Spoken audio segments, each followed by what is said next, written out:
Hello sir, আপনি কে? আমি এই হসপিটালের জুনিয়র ডক্টর। আপনার জেনে খুশি হবে যে আপনি 5 বছর পর কোমা থেকে ফিরেছেন।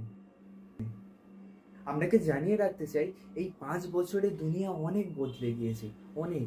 যেমন ধরুন 5G চলে এসেছে, আমরা চ্যাম্পিয়ন্স ট্রফি জিতে গিয়েছি, আরো অনেক কিছু। আহ, ঠিক আছে, কটা বাজে সেটা বলুন। হ্যাঁ,